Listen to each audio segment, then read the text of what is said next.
I'm Meredith. I don't know how many people have actually seen my face. I'm Jonathan's wife. He's just joining the call in a minute. He was just getting off a call with a client at 11, and there he is. So, Sweetheart, I think you should stay on the call and co-host today. That would be great. well, I'll keep my Actually, camera on. Everyone can watch me eat my peanut butter toast. Talk about being reliable and and predictable. you can give a little bit of a kind of bird's eye view into our marriage. Yeah, Because I'm promising a YouTube video on I like an know. overview of what it's like to be married to me. Not easy, by the way. Saying. I've joked about starting my own Instagram channel of like what it's like to be Jonathan Van Viegen's wife. Give like the other side of the story. But I mostly don't have time for social media. I'm hardly ever on there. I have so many like friend requests now, I think from people who either follow him either because they love him or they hate him. Like there's always a blip when you post something more controversial or like where they think I might be mad that you posted something, and then I get like friend requests. I think it's people wanting to be like, "Are you okay?" or like, "What's going on? What's your take on this?" So, anyway, I'd love to see that. That's so funny. yeah. Um, And Heather, that's okay that you're behind. I get it. You should see my insane schedule right now, managing end of year dance shows, mother coming visiting, Halloween, 13th birthday for our daughter. It's like nonstop. So, the great thing about the DIY program is that you can just, it's great to like keep working through it. You don't want to completely lose momentum, but you can do it at your own pace and you'll have access to these calls. So if you get stuck in a couple weeks on week 4, maybe coming back to this call, there'll be helpful notes from people about what you can be doing. But I get it. Life just never stops. Somehow you think as your kids get older, it's going to change, but it's just a totally different type of busy. So, yes, I hear you. Perfect. Um, My love, I'll so let you take over. I could talk yeah, for an hour if you guys don't no, know. that's great. I love it though. It gives me a little bit of a pause to catch my breath. I know. I didn't hit record on my camera and I was really frustrated. So the replay isn't as good, but Oh, if from last week? Yeah. yeah, I remember. Mhm. But I did hit record today. So yeah, great, everyone. So welcome back to week 4 of the Chosen Cherished Club. I'm really excited. This is one of my favorite weeks, by the way. Um, Mostly because, like, if you guys kind of read into my work a little bit, I'm really big on sending 2 messages to our partner that they're chosen and cherished, obviously. But inside of that, we want to be this like investigator to find out what is the unique message my wife or my husband, my fiance, my partner, boyfriend, girlfriend want to hear from me. And I know in Meredith's case, 9 times out of 10, if I send her the message that she's perfect and good enough, that is like, I'm like 90% there. In my case, it's I'm not leavable, so I'm stayable. And this goes back to those childhood wounds that she and I both suffered from and experienced. And and so inside of our relationship and inside of our marriage, when you build it based on, I know your childhood wound, I know what's really important to you, and that goes back to week 1, and I'm going to show up every single day in our marriage or in our relationship with my own assignment to send you that message on a day-to-day basis. That to me is what keeps a marriage happy and healthy. That's the type of marriage people don't leave, or relationship people don't leave. um, so I don't know if that resonates with you, sweetheart, but to me, that's Yeah, no, for sure. But I think basically. it sort of took us a long time to accept the role that we were going to play in each other's lives because our respective like childhood wounds and sore spots are very different. So, like, it took me a long time to understand that your need for loyalty and came from this worry about being leavable, parents who each went through 2 divorces and stepdads who just suddenly after 10 years weren't in your life anymore, and like all these things that had happened in your life, that it wasn't jealousy and it wasn't like controlling. It was just like this wound that I just needed to be like, because I'm a very friendly person. We like to say I'm the golden retriever and Jonathan's the cat. So like I talk to everybody. I want to like get to know everybody. I'm really friendly.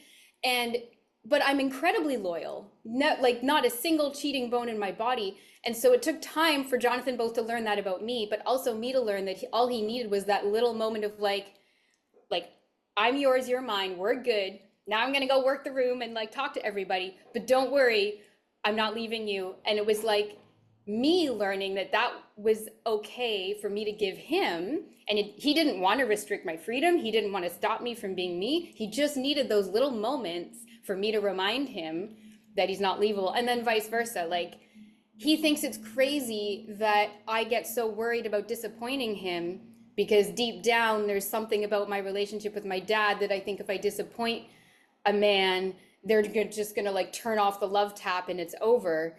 And Jonathan, like for 17 years, is like, this is ridiculous. Just because you disappoint me doesn't mean I don't love you, and doesn't mean I'm leaving you, and doesn't mean like my emotions are turning off. So he's had to learn over time to not get frustrated with my like issue there, but to just sort of give me what I need in the moment, that little reassurance. And then it's like, oh, wow, what could have been a fight just got completely smoothed over because we remembered. We're not perfect at it, don't get me wrong. We still have moments. And then one of us is like, wait, I need you to like give me this. Right, okay, right, that's what's going on here. So anyway, But I we told you had that I can fight talk two for an weeks hour. ago, actually, that it was like a 10-minute in the kitchen type Yeah. argument. And I can't remember what it was about. It was something that you did or said, but then I reminded you in the moment that you're going to be loved unconditionally and forgiven unconditionally. And I think that was a huge like shift, something I could learn in my language to be able to send that message to you Yeah, yeah. that I'm And not then I was going able to be like, anywhere and my okay, love yeah, doesn't you're right, end. I did screw up. Okay, Mhm. yeah, you're right. Like, it was tiny. It was like not some massive thing, but it was really hard for me to like, hey, sorry, I messed this up in the beginning. So yeah. Mhm. Which is like a big problem that we have because Yeah, yeah, I want to remind you, but then you feel, yeah, it's that childhood wound. You feel like you yeah, can't, yeah. totally. So that's really what week 4 is about. And it's, I like, there's really 4 exercises this week that are really powerful in sending that message. So just like a show of hands or a thumbs up, did all you guys get through week 4? Did any of it? Yeah, you did. Was there any areas that you had trouble with? I'm curious to know. Not seeing any. I don't know if you see any in the chat. Well, what I'd love to do is just dive a little bit more into those 4 topics, really because they frame the, the well, they provide they're the manifestation essentially of that message that we want to send from week 1. It's how they show up. It's where the rubber meets the road. And sweetheart, remind me to put this in the book for chapter 4 of the last couple. Okay. I don't know. And just, yeah. I came here to do a writer's retreat. I got sick and I didn't get through all the chapters that I've been to write. Um, so now I can kind of do that with you guys in the moment. Yeah. But those four exercises, why they're really important is because, I've spoken to you guys a lot about exhaling the carbon dioxide out of your relationship. And I just got off a call with a guy married for 2 decades, and basically in a roommate-ship and really struggling. He wants to make their marriage work, and she's really not committing to their relationship. Although she's staying and they've been to counseling, but there's still a lot of resentment inside of there. And I said, there's 2 things going on. One is there's not enough conversation about forgiveness. And when there's not enough conversation about forgiveness, we can't get to these 4 steps that we're going to talk about today. The reason why you can't get to the 4 steps is because your mind is too focused on the hurt and the pain that it doesn't allow you to obviously forgive. And it just really inflates the bubble of resentment that we have towards one another, not to mention that it shuts down your ability to be curious for one another. And it's that lack of curiosity that should be your first red flag, that there's too much resentment in our relationship and not enough forgiveness. That lack of curiosity should be, the warning flag that prompts you to take action. And the reason why curiosity is so important is because these 4 questions that we asked in this week are all you need buckets of curiosity to be able to ask and answer these questions. And I And just wanted to say for anyone who is behind, especially the first two topics of week 4, they're really not rocket science or that hard to kind of grasp as we do this call. So you can start layering them in, even though you haven't got to week 4. You know, there's still a lot there that you can start just thinking in the back of your head, how can I bring this into our relationship? absolutely. Yeah, and it's like this isn't meant to be linear. You guys, some of this stuff is going to be really easy, and other stuff you're going to want to go over again. But so don't feel like you need to, follow it from A to Z, step 1, step 2, step 3. You can jump in and out. But if I look at week number 4, though, going off on that curiosity piece, that the idea of looking for the reliability and predictability in our relationship, the way I describe this, I use this analogy. Have you guys ever been to gone out for dinner together with a big group of people? Like maybe it was after a softball game and everyone decided to go to the bar or the restaurant after, and everyone wants to sit down at the table and order a meal. The only issue is that your spouse is sitting right beside you or your partner sitting right beside you. The restaurant's packed and the waiter comes, and you all know that you've got one opportunity to place your order for the entire table before it's going to be another 30 minutes when the waiter can come back and check in with any additional orders. The only issue, though, is that your partner or your spouse has gone to the washroom, and so they can't tell you what they want to eat. Well, in that scenario, if you know your partner, you could look at a menu and know exactly what they would want to eat. You would know. So I could tell you, and it's funny because there's a couple posts that have popped up on Facebook, or maybe it was Instagram, but it was like, of these 7 house designs, which design would your partner love the most? And it had like a cabin in the woods, one in Aspen, one in California, different one in Manhattan. So it's about knowing your partner, who they are, what their preferences are, what they like, how they, my wife eats for the last 17 years, peanut butter toast with tea every single morning, right? She knows that I go between tofu scramble and fried potatoes, right? So it's about building that reliability and predictability. And I just saw something yesterday about the enzymes in our stomach, that the healthiest people on the planet typically eat 5 foods all the time, and they build their diet around those same 5 foods or 5 meals. And the reason why they do that is because their body can create enzymes on a consistent basis because it knows those foods so well that it's built a gut system with enzymes to process that food, right? Well, children feel everything in their stomach, right? They feel anxiety, they feel, good, joy inside their stomach. So I think our stomachs are speaking to us. So I think this enzyme, I can't say the word, enzyme analogy is a good one, because it reminds us that if you can know these 4 or 5 key things about your spouse, about your partner, about who they are, what they like to eat, how they, if my wife goes out for dinner and she orders the 1 or 2 glasses of wine a year that she likes to drink when we go out for our date, it's always Pinot Grigio. It's not Chardonnay, right? I don't even need to ask the waiter. I just know immediately to order a Pinot Grigio, right? So it's about building this profound sense of reliability and predictability, not only in your partner's preferences and what they like and how they like to live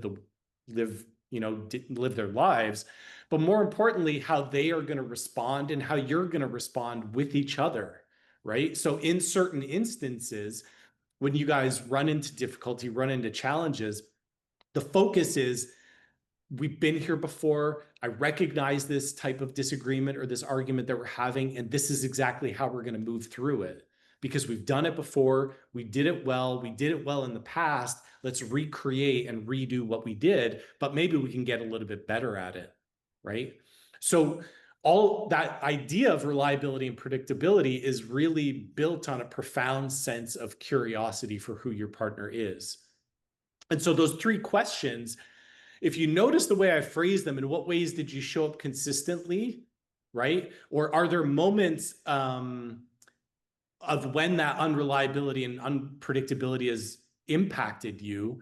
But also, more importantly, what can we do to be more reliable and predictable in our lives for each other? The idea is I want you to build these three questions. I want you to have conversations about reliability and predictability in your relationship so that this becomes a concept that you guys chase.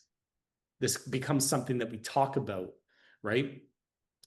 People, when they feel like they're on the same team and they're rowing in the same direction and they speak the same language, are happier together because they feel united. It's why I've never really liked playing tennis, because I've always found it to be it's an individual sport. I grew up playing ice hockey, and I always loved the camaraderie of a team over just beating someone. I actually don't like beating people. What I get from playing sports is the joy I get from going through life with someone, having experiences with someone. That's what lights me up, right? Maybe it's like a sociopathic thing to play tennis. I don't know, but um, in my mind, though, I like the idea of being part of something, and I think that's what this reliability and predictability does. So I want you to bring that or introduce these two words into your relationship and say, how do we cultivate more reliability and predictability? Now, some people will say, yeah, but that's stable and that's boring, right? Well, yes, stability can be familiar, but it doesn't have to be boring, because you can actually be reliable and predictable in pursuits of excitement and pursuits of joy. It doesn't have to mean that we don't travel, we don't go on holiday, you're stuck in the mud, you'll never change. That's not the angle that we're looking for here. What we're wanting to do is get on the same page about these, these pursuits that we have with each other. Were you going to say something? I can predict to a T that every single country we ever travel to, Jonathan gets a new business idea of what business he would start in that country and contacts the immigration lawyers in that country to find out what the immigration process is like to move to Cayman Islands, Grenada, Jamaica, Vietnam, doesn't matter where we've gone. He's had a business idea and a plan to move there, like within days of going there. So, not boring, not stuck in the mud, not doing the same thing in a boring way. It's like doing the same thing, but it's like, oh, it's not a boring thing at all. So, I just had to share that. Yeah, I like that. I never actually thought about it that way, but that's a good way to put it. So does that resonate with you guys? Like, can you see the importance of this reliability and predictability, and what it can do? Because it's the glue that pulls you guys together. It's the glue that holds a relationship in a good place, because you know how your partner is going to respond. Going back to that example of, when we go to a party and you like to go and be that golden retriever, if I know going into the party that that's my wife has got to fill her extrovert cup, I can go into that with this expectation of this is what's going to happen. And then I can check in with her and I could say, hey, sweetheart, I would definitely love that throughout this day or this event, I would love it if we could check in from time to time. And she's happy to do that. And she actually expects that I'm going to have that request, because she knows me. She knows what's important to me. Half the time, I just want her beside me. And she likes the joke that I actually don't even really like to talk to a lot of people. I talk to my clients and I talk to my wife and kids, and the rest, I tend not to really socialize all that much. But so I yeah, have to so say, I haven't had a chance to say this, but one of the benefits of joining these group programs is you get the inside scoop on someone like Jonathan.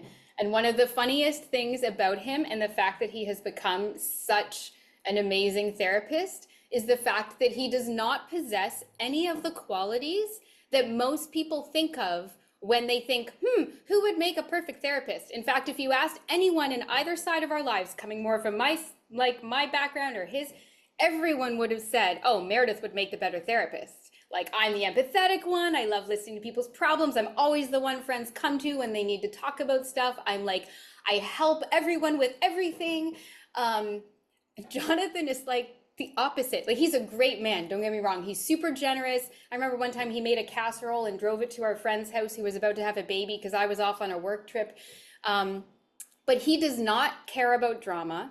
He does not gossip. He does not listen to people's problems unless they're like, sit down, I need to tell you this. He like doesn't do small talk. He doesn't like really like a lot of the things people think would make a good therapist, but it's actually what makes you such a good therapist because you don't care about the drama. You don't need the backstory. You don't care about the gossip. I'd probably sit there for an hour and be like, oh, tell me more. I want to hear the whole drama and the whole story. And that's not actually effective. So the very qualities that make it seem like you're not going to be a good therapist are actually what make you so effective. Anyway, my little aside that I never get to tell many people. Hit that. Well, on that note, though, what I will say is, and this is really important, don't confuse reliability and predictability and the curiosity that you need to have those two things. You shouldn't confuse those two things I'm teaching you now with being curious about the carbon dioxide that you don't want in your marriage. So the carbon dioxide is the pain and the hurts that we're trying to exhale. I want less of this and I don't want you to do that. Or you're this way, the way that I don't like. The curiosity should not be for the things that you don't like about your partner. And you should definitely not be using the why question. Why are you this way? Why did you do that? Why did you do this? That's the curiosity for the thing you don't want. You want to build curiosity for the oxygen, the stuff that you guys want. And I think it's really important, mostly because, and I say this all the time, every single one of us has the ability to be thoughtless, lazy, and insensitive, usually multiple times a day. That all of us are like that. Some of us are less like that, but still, even the best people like my wife can still be thoughtless, lazy, and I wouldn't call you lazy, but you could be thoughtless sometimes and insensitive at times, for sure, just as I can be, but I'm probably more lazy. I'll zone out on YouTube sometimes. But if you're asking why are you the way that you are in a way that I don't like, it's the wrong set of questions to ask. Because you're connecting yourself to the thing that you don't want or don't like about your partner. And there's no end. There's always going to be stuff that you don't like about your partner. The problem is couples, when they enter into a crisis phase, their view and their worldview of their partner gets dominated by the stuff they don't like. And so then they start asking questions about it. That call I just got off with a gentleman earlier, and he said, my wife doesn't want to be intimate. Well, he's now spending all his time trying to understand why his wife doesn't want to be intimate with him. And he's, going the perimenopause route, and he's going the hormone route, and he's going this and that. And he's trying to find all these reasons why she won't be intimate with him. But that's the wrong set of questions to ask. What he should be asking is, what circumstances can I create or that we can create that I know would make you feel good about being physically intimate with me? See where you can choose to be curious. You could choose to ask any question in your mind of your partner or of yourself. And so if you do you want to ask why you're not getting the thing that you don't get, or why your partner is the way you don't want them to be? Or you can ask more productive questions about, how can it help us get what we want? How can I create the conditions? What do I know about you that gets you in the mood, that gets you feeling desired, that gets you feeling safe, right? I would only know what makes my wife feel safe to be intimate with me if I spent the time asking myself, and more importantly, her, and reading the room and paying attention to what I'm doing well, to then store those facts in my mind so that I could recreate the conditions to get the intimacy that I'm looking for, rather than storing the facts of what our hormone levels are, right? So if I just spend the entire time trying to understand what it was that leads her to not want to be intimate with me, I've done nothing to create in my own mind a set of steps, North Stars, guides, ideas to cultivate more of what I want. I saw someone had a question there. Mm-hmm. Did you want to share that? Yeah, it just said, isn't it important to understand the why to figure out how to move forward and how to heal? And I hear you on that question because I often come around to the same question, like wanting to be able to dive into that. So It's What a, would you say? I think it's a natural question, but I've never really known a 9-year-old to want to understand why the world works a certain way in order to continue to grow. Children want to know the way the world works in terms of zooming out, but when they actually are involved in something, they actually just put effort out. Like they go all out. Children, if I were at a soccer field with a bunch of kids, they are not going to ask me, why do you kick the ball here and why do you kick the ball there and why does this person stand here and why does this person stand here? They do not ask that. They go experientially. They try things, they do things, and then they learn from that experience of what worked, and then they do more of it. It's adults that have to go and tell them, no, give them the framework and the rules. You have to stand here. This is offside. You can't pick up the ball with your hands. Only the goalie can. Children want to learn experientially. And so I would say it's the same in adult relationships.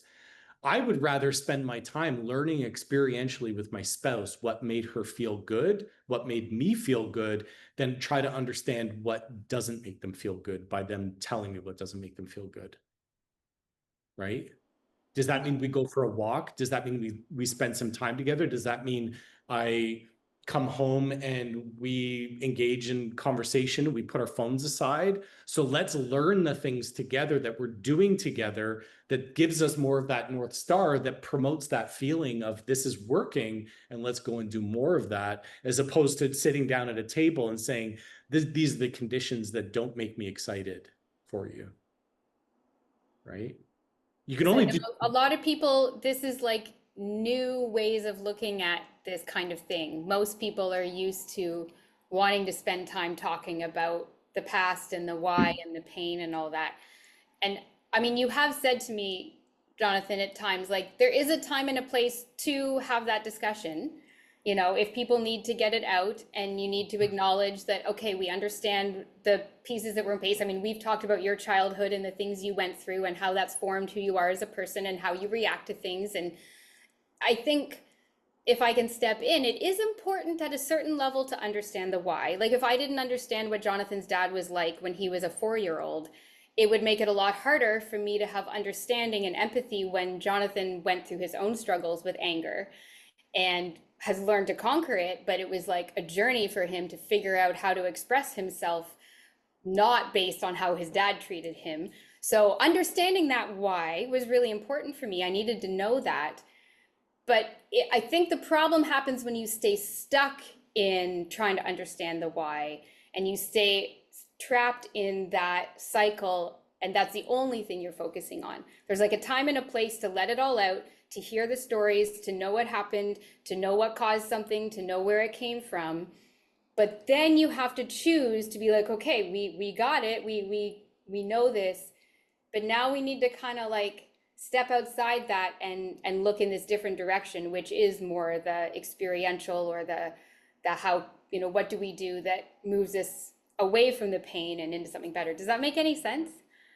Yeah, it makes perfect sense. And on top of that, though, um, you don't want to stay there too long asking the why. Most importantly, because it shuts down your creativity and your imagination.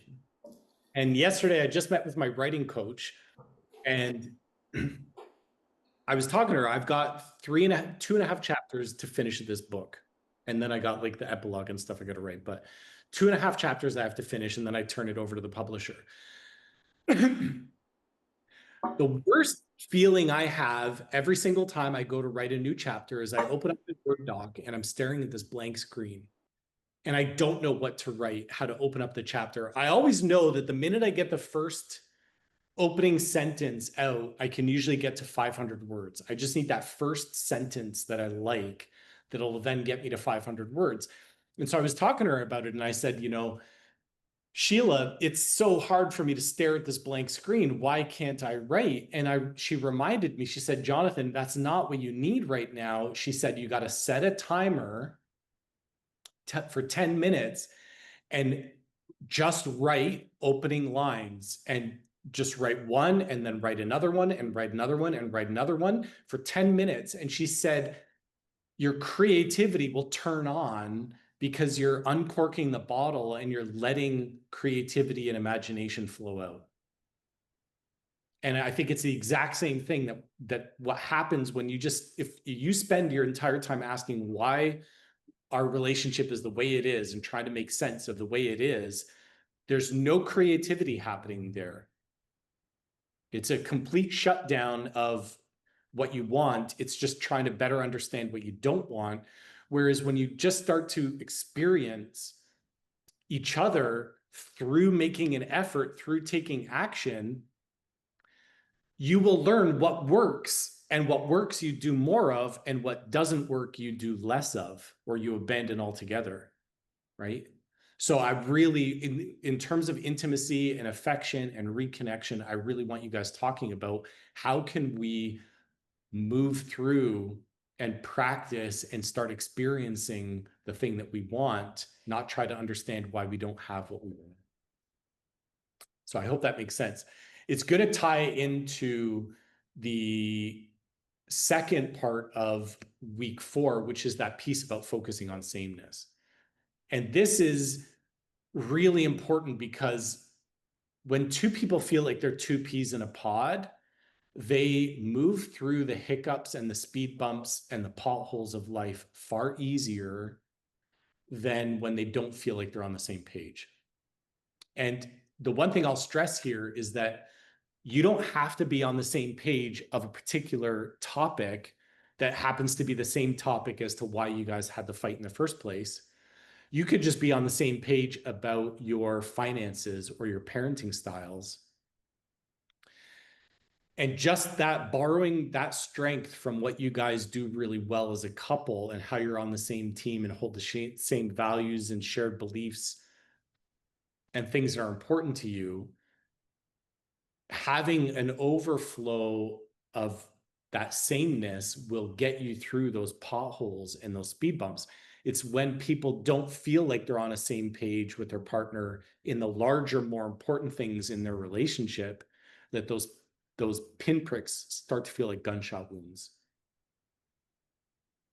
And so I'll give you a little teaser. An example of this is in my book that I'm writing. I don't know why I'm flogging the book so much today, but it's not even out until next November 2026. But in the book I'm writing, what one couple, one of the characters, the couple, they're high conflict. They fight a lot. But what I borrowed from them was the fact that she brought in 2 sons, 2 young boys into their marriage. And in the dialogue in the book, in the conversation with each other, he referred to them as our sons.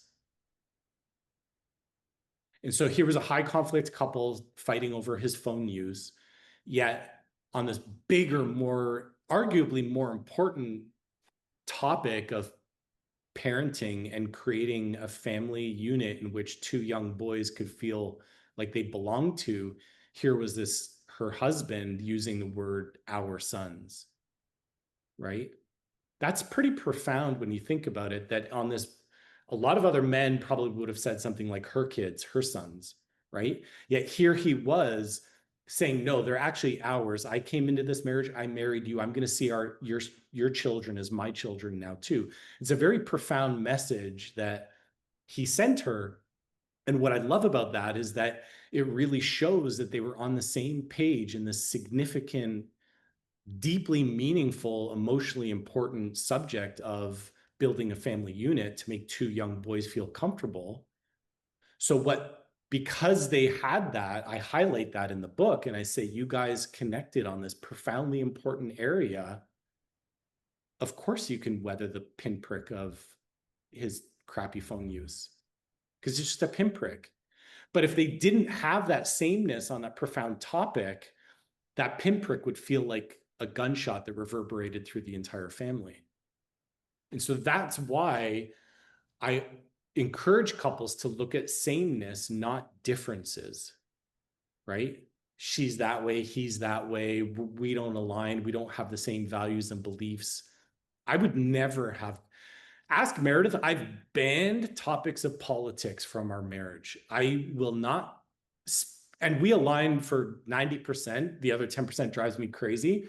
because it drives me crazy, I've banned the topics from our marriage. I refused. And then the one time in 2 years, this was like 2 months ago, that the subject came up like at 11 o'clock at night before we're supposed to be intimate. The topic comes up, and next thing you know, an hour and a half goes by. I'm like, we're not even going to have sex anymore. And now we're both angry and upset. And it was totally terrible experience. But the irony is, we're actually pretty much on the same page. It was really just language.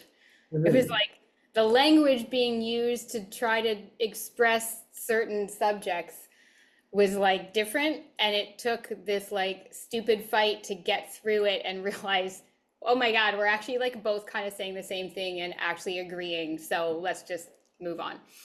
Yeah. But so And when he I says ban them, he doesn't mean it. If I really wanted to talk about them, I'd be like, I really need to talk about this. But it does. Like, there are certain things that you're kind of like, we know this is a minefield, so maybe it's best to just not step in it unless we're both really like in a good mindset and ready for it. but I actually think the topic of politics should be banned with your neighbor, with every, like, it is so divisive. And I think that's like, it's not by accident that I'm invited at the dinner table of every religion, race, creed, whatever, sexual. I can eat at the dinner table of everyone in the world, and I've been invited by everyone from every different background in the world to their dinner table. That is not an accident. It is because I refuse to see differences. I refuse to see and engage in conversations that are just divisive in nature. And I think if more of us did that, if more of us sought out that sameness, how are we the same? You want a family, you want to put a roof over your head, you want to enjoy each other, you want to enjoy Sundays in the park. And this goes with our neighbor, but it also goes with our spouse. When we find our commonalities and find out how we're the same, those pinpricks stay pinpricks. They never turn into gunshot wounds. And I would love if the world was more like this. Unfortunately, it's not, but it would be beautiful if it was.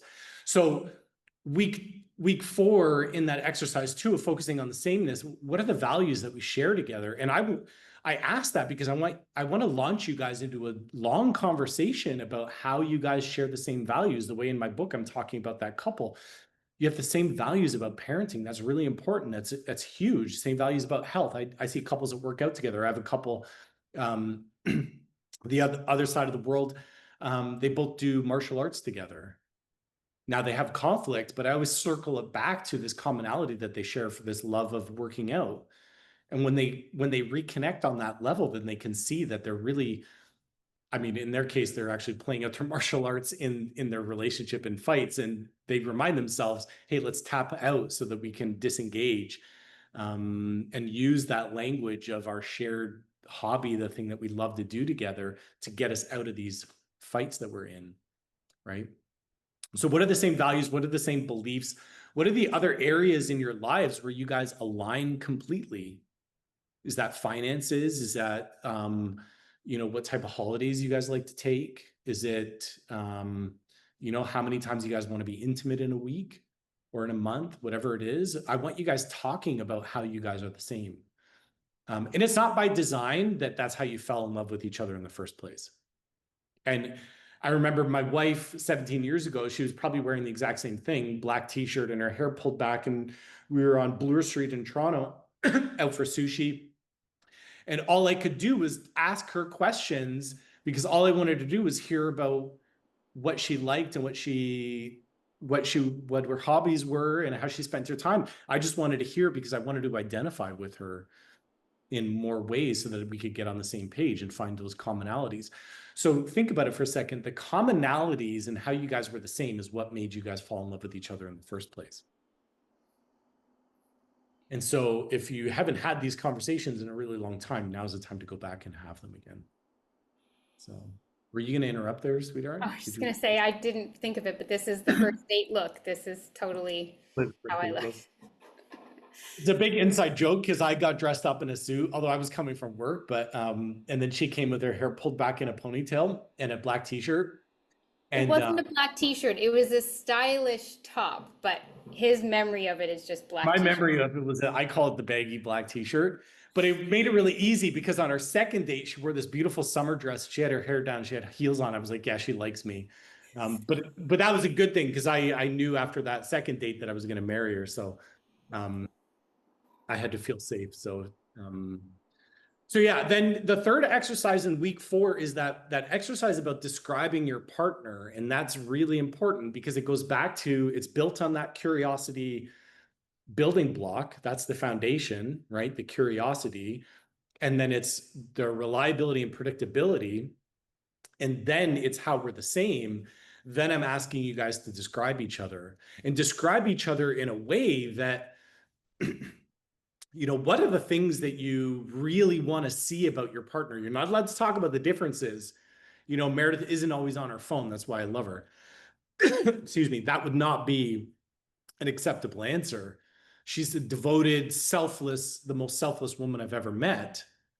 That's one of the reasons why I love her, because I benefit from it immensely. No, I'm just joking. But um, she's intelligent, she's funny, she lights up a room, she makes everyone in the world feel good about themselves when they're in the room with her, right?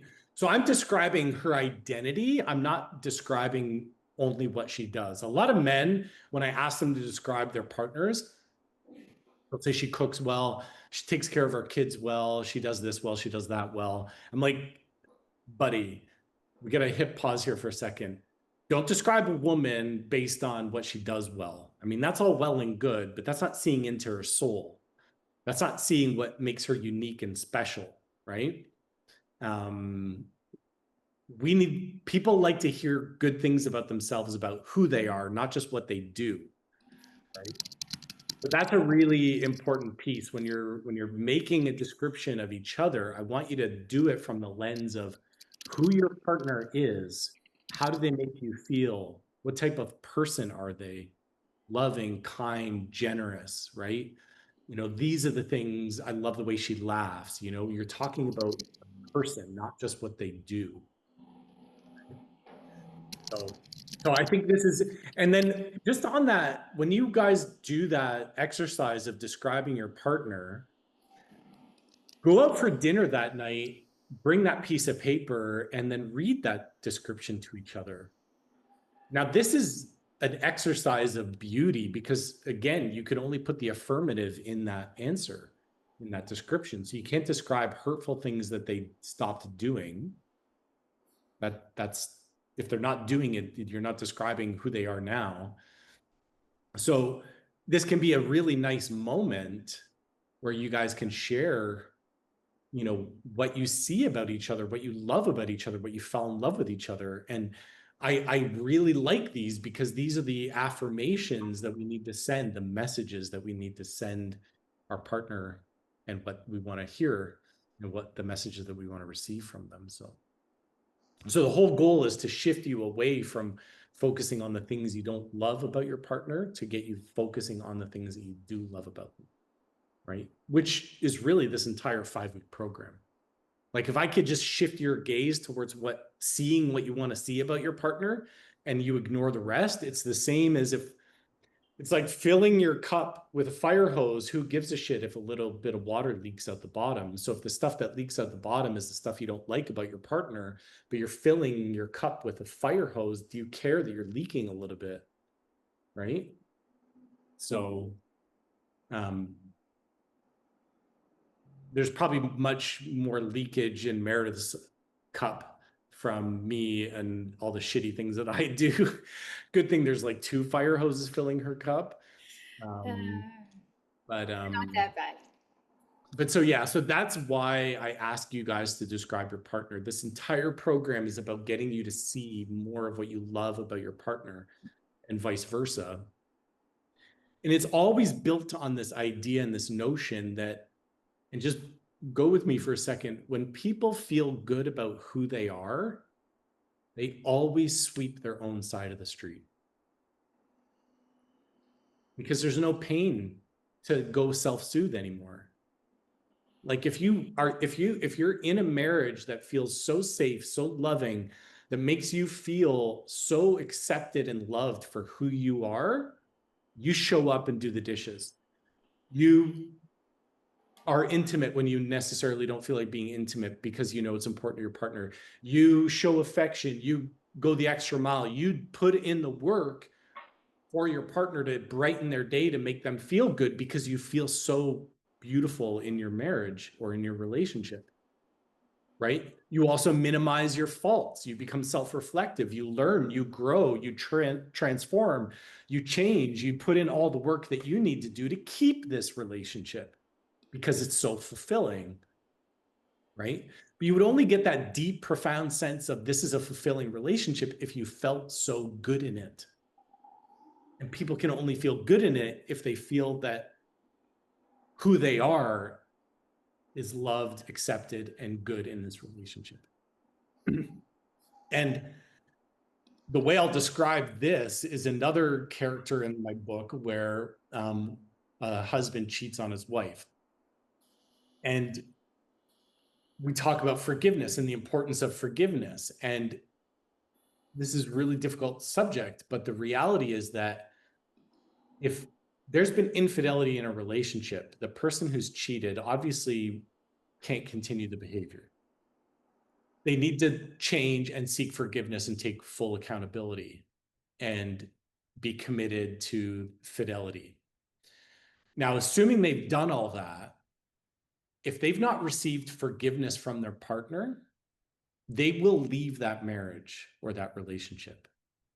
Because people, no matter what pain they've caused in their partner, if they can never feel whole again, if they can never feel good as or feel like they'll be seen as a good person again, they will leave a relationship to go find a relationship in which they can feel good about who they are again. People have to feel good about who they are in order for them to be in a relationship with you. And that's the whole goal of this exercise, is to remind people that you are a good person, who you are, a lovable, stable person. And if they are receiving that message and indeed they're behaving in a way that is lovable and stable, then they'll never leave and you'll never leave. But it's when they don't feel whole, that's where the self-soothing behavior comes in. That's why people leave relationships. So someone said that was helpful. I'm glad that was helpful.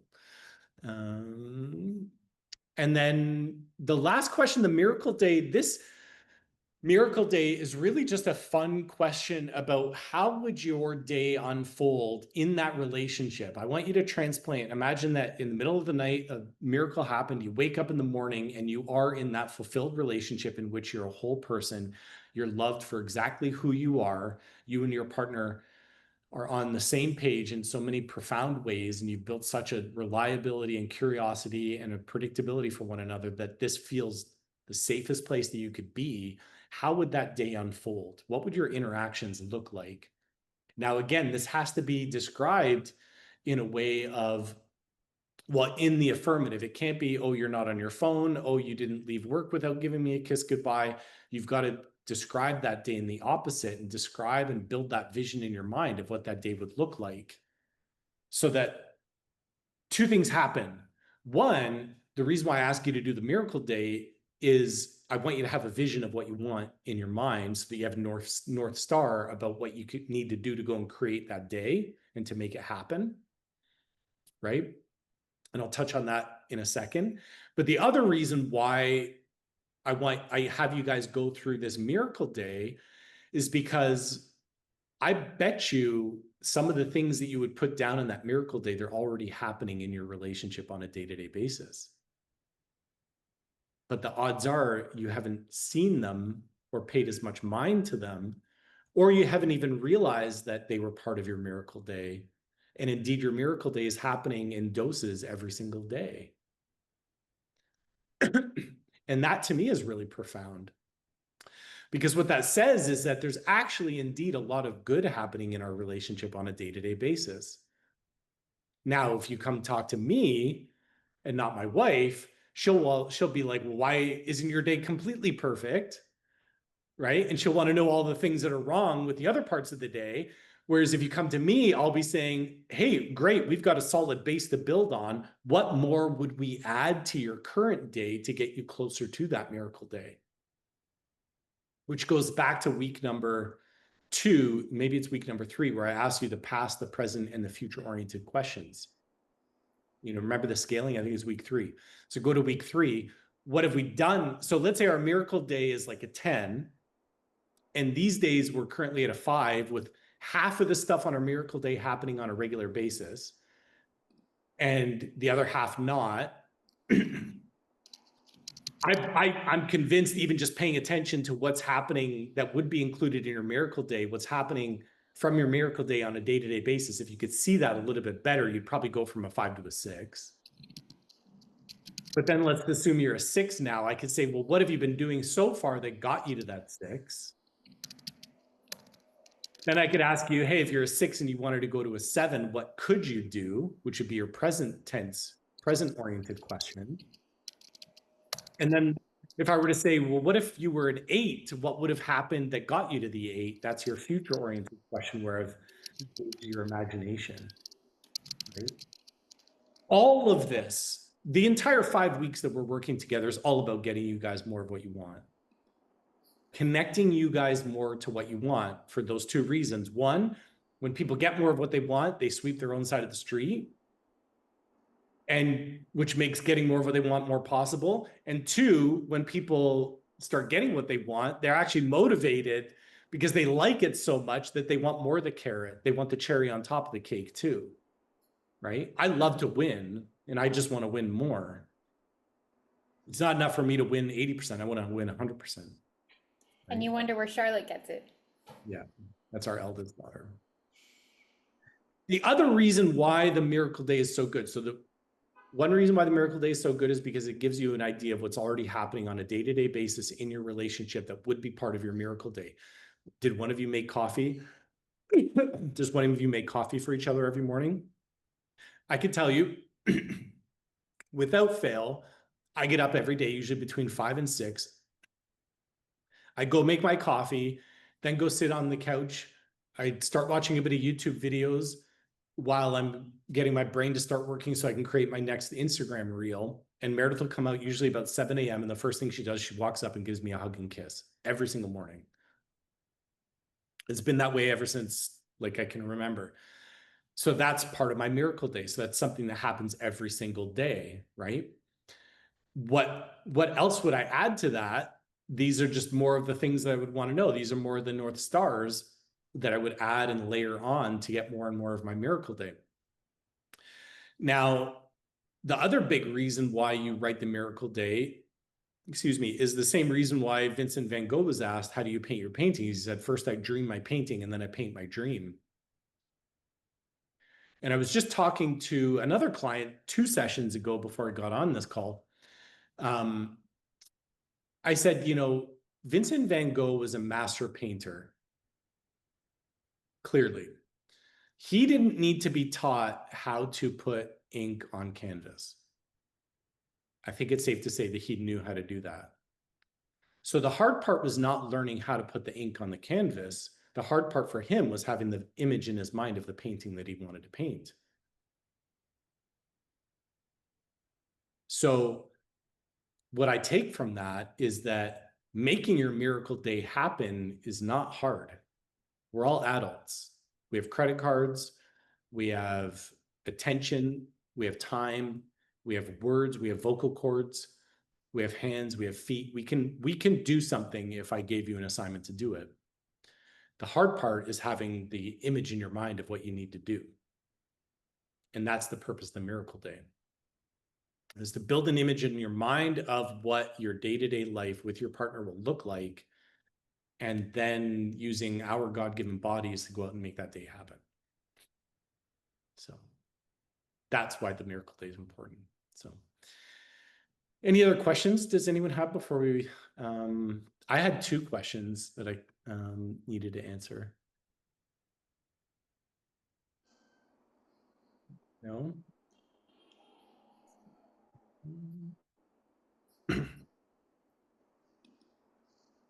Oh, someone asked, had sent an email.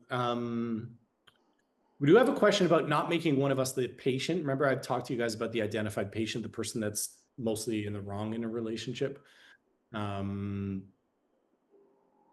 Which I've kind of said that's not a good thing to see one of you causing more of the problems. We do have a question about making one of us the patient. How does that work when one partner can't or won't be physically intimate and the reason has nothing to do with the other person specifically? Well, if if someone, so first of all, when someone doesn't want to be or can't be physically intimate, yes, I think it's important to ask the why question, mostly because you want to rule out things like physical reasons. Right? So does someone need to go get their hormones checked? Does someone need to go look at what's their mental well-being? Are they struggling with depression or anxiety? Like, we need to understand what would lead someone to say they can't be physically intimate. But then let's say we've ruled out the physical, the biological reasons why someone can't be intimate. And then we now are left with kind of like an emotional reason why they can't. I wouldn't at this point then be asking, why can't you be or why won't you be physically intimate? At this point, I would ask, let's not worry about how to do something. Let's first both get on board with the idea that we want to learn, that is. So I want to repair our physical intimacy. I want us to build an intimate relationship. I want our affection back. And do you want that back? We don't need to figure out how to do that yet. We just need at this point to have the desire to want to do it in the first place. So where I would go with this couple is I would back them up and say, get the buy-in to want to commit to the repair first, and then we'll figure out the how later. And the other question was just a small one about using the homework. Can you do it if you're not in a couple versus doing it on, or if you're doing it with in a couple, or can you do it on your own? And I just said, no, you can do all of the work that we've been doing, all the videos and all the home exercises you could do. You can use your imagination. If you're doing this on your own, you could still have these conversations with your partner, because I think they're still very useful, because these are muscles that we're training. They're muscle memory that we are exercising and getting good at. So really, whether you're doing this on your own or with your partner, I think it's okay. I think you can feel good about picking up this language and using it, asking yourself these questions, because I'm trying to convince you guys to do something different. A lot of other things to do, which is look for the things you want, not look at the things you don't want. Those are the questions that I had. Does anyone have any last minute questions before we wrap up? How are you guys feeling? We just unfortunately had two guys join at the end because apparently Europe had a time change last week. Oh no. So Joachim, I don't know if I'm saying that right, sorry, and Marcel just joined us. So Oh I said no. if they have any questions they want to pop in the chat, we can jump in and answer them now. Oh, someone else saying same thing happened here. Sorry guys, I didn't know there was a Europe time change, or I would have like noted it in the reminder email. I know North America's is coming up and we're going to have to make sure we're clear on that. Panama does not change, but like, so it gets very confusing. We switch back and forth between EST and then like Central Standard Time. Half the year we're Central Standard according to North America, and half the time we're Eastern Standard. If you're lining up with like Toronto and New York and, Colorado or whatever. So anyway, welcome to the three who just joined. But please, if you have anything like specific that you were hoping to cover or ask, feel free to ask right now. We can stay on a few extra minutes for it. But if not, it was mostly us talking. So that was it'll be a good replay to watch. So that'll be kind of a silver lining in this. So but yeah, so we're back next week, same time. And someone just asked a question.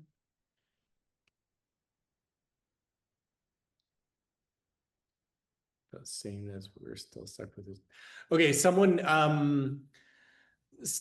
just asking, we're still stuck in the talking about our differences rather than the sameness.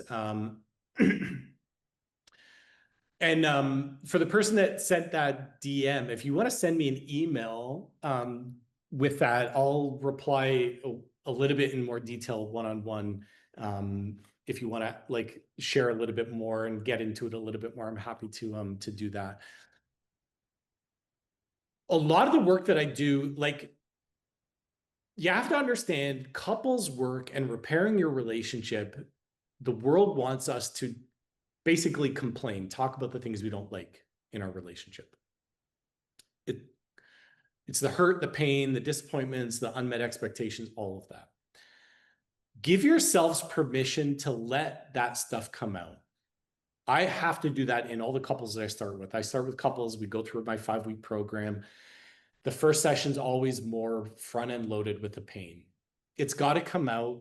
See it as like you're uncorking the bottle and let that negative energy come out. Let it come out, but just make an agreement with each other and say, look, we're going to let the hurt and the difficulty come out, but we're not going to get emotionally attached to that right now.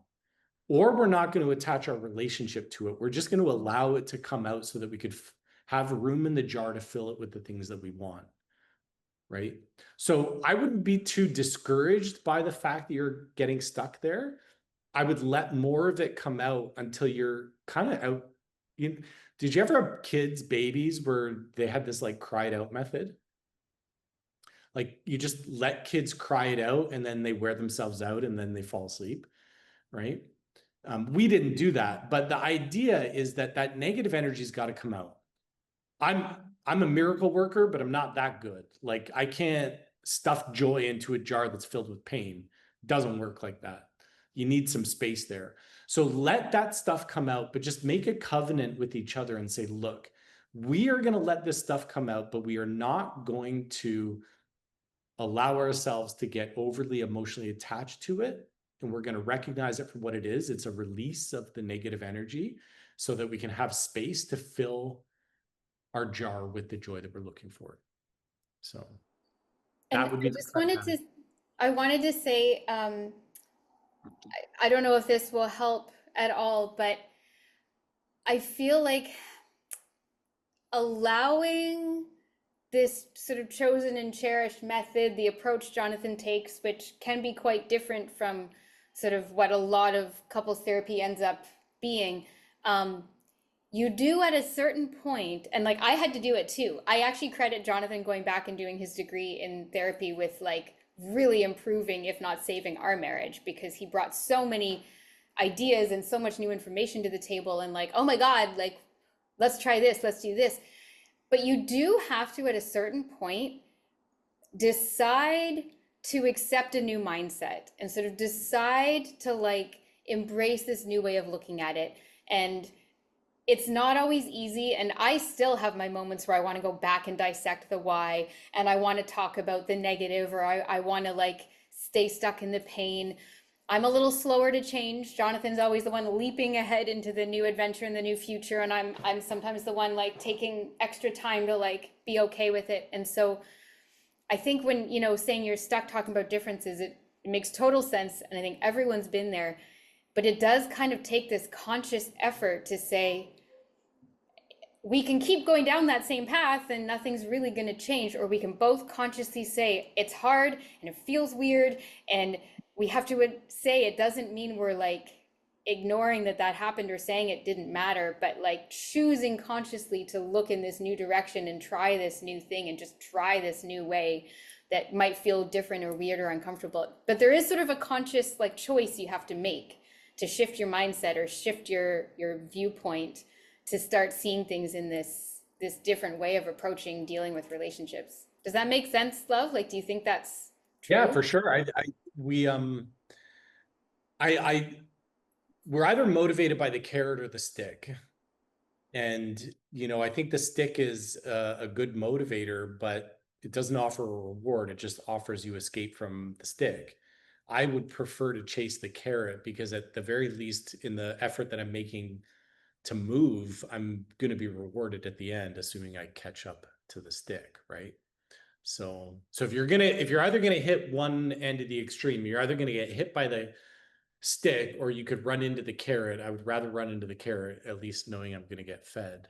So so it does take a mental decision to say, and pragmatically, you would say it this way. You could say, if we run into our differences, we're going to give ourselves a 5-minute limit on our differences. And then after that 5 minutes, we're going to switch over and start talking about how we're the same. So keep it in a container. Now, it's not good for psychotherapists. And this is why I rail against the psychotherapy field and industry, is because it doesn't keep their lights on, right? If people are getting what they want, they tend to stop being clients, right? So if I can keep you in therapy week in, week out, talking about the things that you don't want, you'll be here for 52 weeks. That's never been my approach. I'd rather get people what they want and then replace them with new clients, right? So I joke about how it's a terrible business model, but it's great for the world. it works. It's awesome. It works great. We're doing awesome. So Yeah. amazing. Well, I think we'll end it there.